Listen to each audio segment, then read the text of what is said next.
Greetings and salutations, Johnny Mac, Rock and Metal Plus. I know a couple of weeks ago I said it was special. I was doing an interview with Chris from Winterfella. That went okay. You guys said you wanted some more. So here's another one. Hello. Welcome, Alan from My Dying Bride, and now High Parasite. Yeah. So, are you in two bands? I am in two bands, and some people seem to not be able to get their head around that and somehow think I've left My Dying Bride, which is, I don't understand it. There's loads of people in more than one band. I mean, look at Greg, who produced the album. Exactly. Greg's in at least 3 bands. Yeah. And Paradise Lost are super busy. I don't know how he copes. So it is possible to be in more than one band. People don't have to panic. My Dying Bride has not come to an end. We're having a break, and that break has simply allowed me to get High Parasite up and running without tripping over other people's toes. So, yes, it is possible to be in more than one band. Which is good. It is good. Good for all of us. Obviously, it's a shame that we won't get to see My Dying Bride tour the latest album, which isn't bad. I'll give you that. We might tour it a year after it's out. I know, yeah. We'll see. I'm sure you will. You've got the stuff there, haven't you? Yeah. Happen, but obviously, this is what we're doing. That's out today.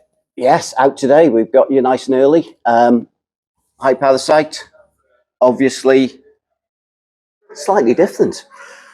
It is. Now, I've got to admit, I've only heard that I haven't had a copy of this till this is mine, by Understood, the way. Yeah. I haven't had a copy of this at all, so I've just heard you the 3 videos that availed, the singles. Yeah, they're a good idea of what's on the album, though there is a few weird things that they don't seem weird to us. But I've read a couple of reviews recently, and people are picking up on 1 or 2 tracks which they think are a bit unusual. I mean, there's a song we Break We Die where I go in full black metal vocals. Oh, excellent! And we purposely in the studio we down-tuned it as well, so it sounded like a 1980s black metal cassette tape. Oh, very good. So it's rough and noisy, and that's exactly what we wanted. We aimed for that. Brilliant. But it's a shock when you first hear it, because when I was in the studio doing it, it was full beans. And I'm amazed I can still do it these days. But when you scream as loud as you possibly can, which I don't encourage many people to do, I was seeing bright sparks going off behind my eyes, and I'm thinking to myself, that's probably not a good thing. But it sounded amazing. Yeah, but I'm glad it was a short blast, because if you do too much of that, something is going wrong inside my head. Did you do it live? Or are you doing it live? Yeah, that's all right then. That's okay. I was getting worried about you then. I mean, we've got the first gig tomorrow is at Night Train. We're playing the entire album plus 2 extra songs. Ooh, excellent. So yeah, basically the entire catalogue is going to be played tomorrow night in all its screamy styles. So are you doing it in order, or are you mixing the tracks up? Do they work? No, I don't know why. Because I'm presuming this works as an album, as a piece. It would do. I don't know why. That's a good point. I don't know why we're not just doing it like that. It kind of makes sense, because I think the songs, the running order on the album were picked for a specific purpose, and they work like that. So why we're not doing it, I don't know. I didn't get involved. I rocked up one day at rehearsal, and the set list was in front of me, and I thought, okay, let's do that. Yeah. So that's what we're going to do. Style of this new band, High Parasite. Now, for me, the tracks I've heard, it's obviously very gothic, but it's more like, well, I've got the hat on. I don't know if you know on 2 others. American band. It rings a bell. Yeah, well, they sound like Phantasmagoria version of The Damned. Okay. With heavy metal guitars, which is sounds kind of almost, it's not quite this, obviously, but you've got lots of gothic overtones in it. Yeah. You hear your Sisters of Mercy, Cult, all that sort of stuff. And also, it's funny if you say, talking of Paradise Lost, there's a lot of the last Paradise Lost album, which I loved. I love that album. And there's sounds of, obviously, the guitars, there's bits of guitar sound that sound like that, but it's not like any of them. No. This is its own thing. And it's not, and I'm not just saying that. I could quite happily say, yeah, it sounds a bit like it, if I'm honest. You had a good go, but it doesn't. It sounds really good, and I'm really looking forward to listening to the whole thing, because the singles, they're catchy, they're melodic, and I must admit, 90% of the bands that I currently listen to, my wife is not interested and hasn't got a clue. Yes, I can understand. And now she had heard of My Dying Bride, which was nice. I was quite pleased with that when I said where I was going tonight. And she went, "Oh, I've heard of them." That's a bonus. I do like that. And I did play the singles, and she went, "I quite like these. This is quite good." She's a keeper. Ahead. Yeah, well, you know, I've had her for a couple of years now, so it's quite a few years. In fact, I think, tell me if I'm wrong. Now, I have to mention in nearly all my videos and live streams and stuff, the fact that I'm Welsh and I come from Wrexham. Now, am I right in thinking My Dying Bride played back in the 90s, possibly supporting Bolt Thrower? We did. Maybe. I can't remember the name of the hall. It's like Wrexham Community Hall. Memorial Hall. Yes, yes. God, that is, I believe, that was filmed. Oh. I think somewhere out in the universe is I mean, all videos are rough back then. Yes. I think there's a rough video. There's certainly an audio of it.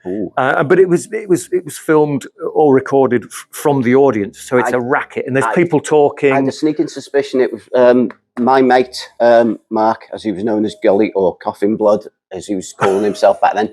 He was one of the promoters, another guy called Carl. And I remember Carl, yeah. And I think Mark was the guy he was the tour guy. I think he had like blonde hair, and I think it might have been an army cap on for quite the time. Big lad, anyway. But I think he was doing a lot of the filming, so whether he's got one, last I heard he was in France selling stuff on eBay. But I've not heard from him for quite a long time. Yeah. It's funny you mentioned Wrexham because out of the woodwork came my uncle Melvin, who lives in Wrexham. Wow. We didn't even know he existed until my father died. And when we were going through my father had a phone book, his own personal phone book, because we had to ring people to say that he was no longer with us. And we saw this Melvin Stainthorpe. He's got the same surname as me. Who is this guy? So we ring him up, and it transpires he's my sort of, he's not my uncle, like, I don't know how it works out. My father had a father, his father had a father, and they were brothers. Right. So I don't, anyway, so now I go over to Wrexham all the time, and Melvin comes over and we go out hiking across the Dales and the Yorkshire Moors and everything like that. He's a big walker. And I know all about Wrexham now. And of course, Wrexham's been thrown into the spotlight because of Ryan Reynolds and the football team and all the rest of it. Yeah. But anyway, less about you and more about us. Sorry, yes. I just have to chuck that in anyway, because chances are most people that you're talking to, especially people that had bands back then, everyone played there, because we had Entomb played there, and Morbid Angel, obviously yourselves, Paradise Lost played Anathema, you know, Carcass, Napalm Death. They were like, it was brilliant. It was just such a scene, and weirdly, I chat to a load of people, and they go, and I said, at one point we thought they went to everyone's town, and then we realised they didn't. And my mate Mark, who was actually from Enchantment, they were quite a bigish band from Blackpool back in the day, and he said him and they used to get a load of them coming down from Blackpool just to see the gigs in the Memo Hall in Wrexham. He said it was just a scene. But back then, it was quite common for people to put on coach trips to venues like that when it was like an all-day festival. It was a sort of underground all-day festival. You would not be surprised to walk outside and see 2 or 3 coaches from Scotland or Cornwall or everybody went. It was fantastic. It was wonderful. It was such a great time. Yeah. Anyway, right. Tour. I believe you're doing the tour. We are. I mean, the debut show is tomorrow, 28th of September in Bradford. We're all super nervous, obviously. And I don't know what I'm going to do on stage, because I've only been on stage with My Dying Bride. And I've honed those stage skills for the last 30 years. But with High Parasite, I have no idea what I'm going to be doing on stage, because again, I'm only doing half the vocals. Yeah. So I'm going to have to learn to pull out some cool dance moves or something. Yeah. And then a couple of days later, we head off to the Netherlands. We've got three headlining shows in the Netherlands as well. And then we're home for a couple of weeks, and then we hit the road with Cradle of Filth, and we're doing the full UK tour with those guys. So again, we're super excited about that. I've known Danny for years, and he's a lovely bloke. And I've never worked with him, so I guess this is sort of classed as working with him. So I just, I'm working with someone and knowing them socially are two different things. And I hope we get on as well in a professional status as we do in a social one. So again, you know, for a band who, when we landed the Cradle tour, no one knew who we were. I'm not even sure Cradle knew who we were. I don't even know how we got it. People are fighting over themselves to get on a Cradle tour. Well, they're doing Damnation, aren't they? They're headlining Damnation, I believe. That was going to be one of our nights off, and we are now playing Damnation. We are now on the Damnation thing. Brilliant. I don't. I'm saying brilliant. I haven't bought tickets, so I'm gutted now. There you go. That'll teach. Well, there you go. So someone's pulled out, and so they offered us the slot. Oh, great! Which is brilliant. So that's good. So yeah, it's super exciting. So, you know, we're so lucky to land a tour like that when you haven't even got an album out. It's rare. It's rare, and you know, we're super proud of that. And long may it continue. You know, we're a young band, and we want to get on tour with other bands. We'd love to tour America with Paradise Lost. Oh, that'd be wonderful. They're our mates. We've known them for years. Greg does guitar on that. His wife does vocals on that. And it would be great to tour with them, you know, and we're going to do our best to get everywhere around the world. If people will have us, we'll try and get there. I'm sure they will. After the tracks I've heard, and I said I'm looking forward to, I'll give this a blast when I get on. We've made it as catchy as possible. You know, with My Dying Bride, we wrote seriously interesting, layered, technical compositions, which are long and difficult to love, but are beautiful and absolutely stunning. And I'm super proud of everything I've done with My Dying Bride. Aren't they? The albums you've got to sit down and you've got to listen to. You can't put it on in the background when you're doing the pots. Whereas High Parasite, you can have it on in the car or in the shower, and you just sing along. The gym as well. Yeah, it's the just gym, really get you pumping and that. Because it's adrenaline fueled.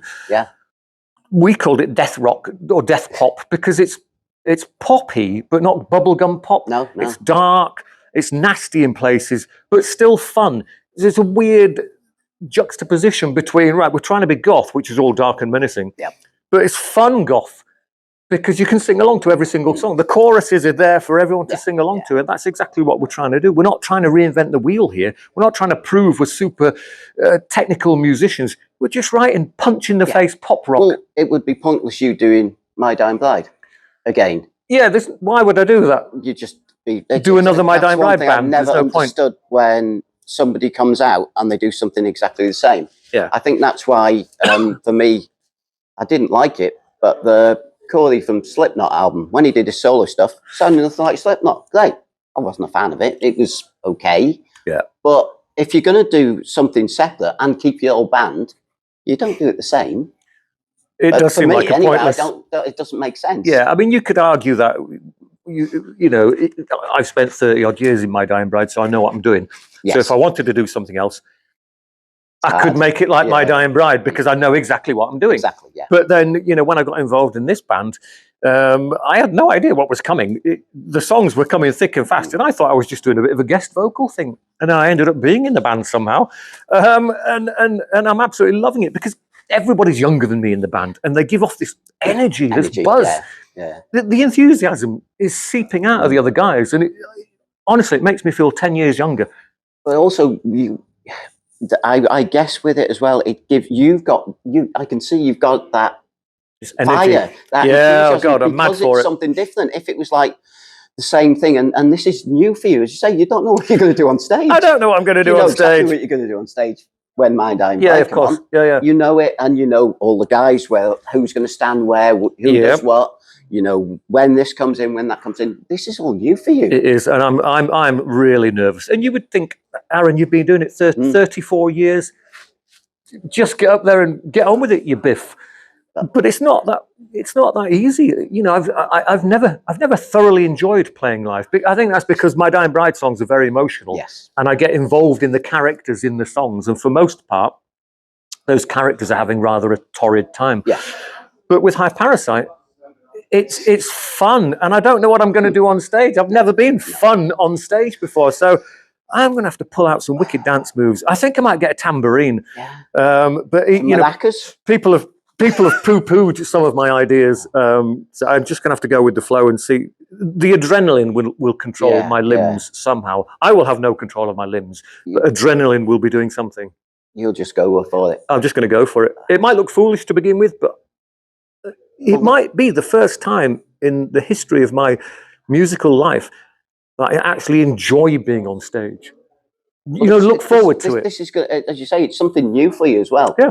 This is totally new.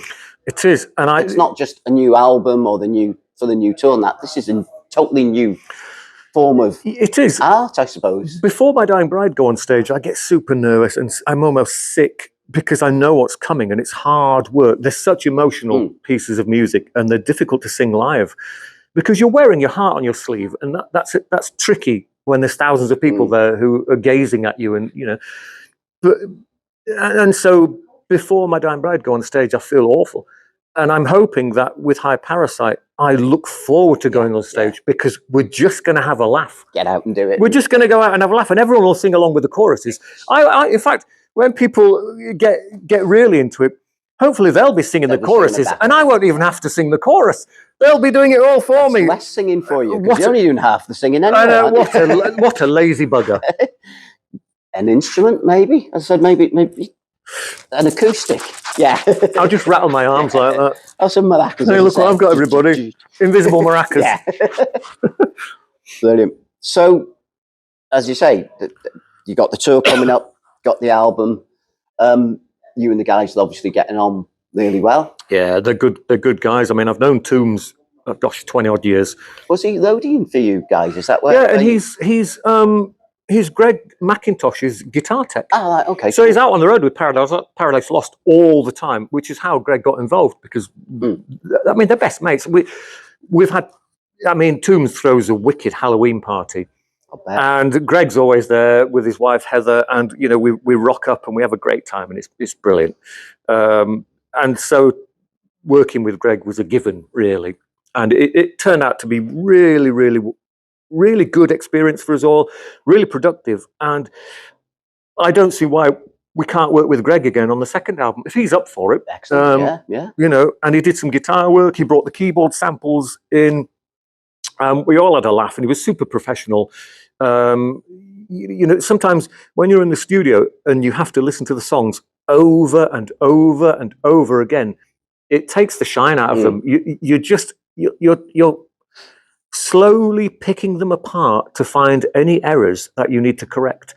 So when I go to the studio, I go in, I do what I need to do, and I disappear. And I enjoy it. And then I come back on the final mix to enjoy the finished product. Whereas Greg will be relentless, looking for every slight thing that's out of place, that needs correcting. And I suppose it's because it's not his band. He doesn't mind hating the songs after the thousandth listen. But I can't do that. I'm in and out as quickly as possible because it's like torture. If you're forced to listen to the same song 27 times a day, you will hate it. Yes. So I do not spend a lot of time in the studio. Don't blame you. Now, I think was it last year you did some narration for Ard? I did, yes. Mr. Deeks, Mark Deeks from Winterfilleth. Now, I heard a vicious rumour that you might be working with him again. Mark's a lovely guy. I don't know how I ended up doing the narration for the gig at Huddersfield Town Hall with Arth, but it was brilliant. And it was an evening of art and culture. It was fabulous. Those who were there know. I've heard. It was amazing. We went, so and it was stunning. And then My Dying Bride and Arth both had Album of the Season at Dark Earth Records. And so I came along, obviously, to promote My Dying Bride. But James, the owner of the records store, asked me if I could read some poetry as well, which I've never done before. I've never even shown anyone my poetry, let alone read it to the public. So I said, all right, I'll... at first I said, I don't know. And then friends said, go for it. Yeah. And I'm glad they did, because when we did it, Mark accompanied me on the piano, and it was just a wonderful evening. And it gave birth to something new. there's a guy, Philippe, in the audience from Belgium. He absolutely loved it. And he's decided he wants to put that on in a cathedral in Belgium, in Antwerp. So on the 25th of January, myself, Mark, Joe Quayle, Sylvain, Dark Her are all rocking up at this cathedral to do a night of sort of culture and art and wistful music. And I'm doing my poetry. Mark will accompany me on the piano, as well as singing Arth songs. Joe Quayle will be doing some of her own stuff. And at some point, you know, there'll be I don't know what's going to happen at the end. The whole building's going to blow up.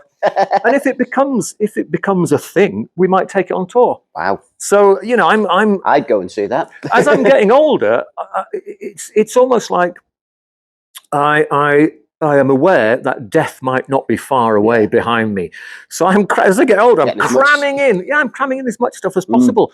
And I might as well while My Dying Bride's on hiatus. So rather than sit around, you know, twiddling my thumbs and not really doing a lot, I've just thought, pull your finger out and get stuck into as many things as possible. I don't blame you. And because the way me and Mark worked so well together on my poetry, we've actually spoken very briefly about actually forming a brand new band. Wow. So there's even more to come.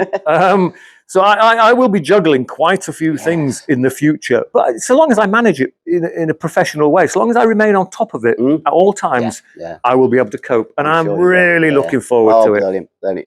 Right, well, I'm sure you've got lots to do.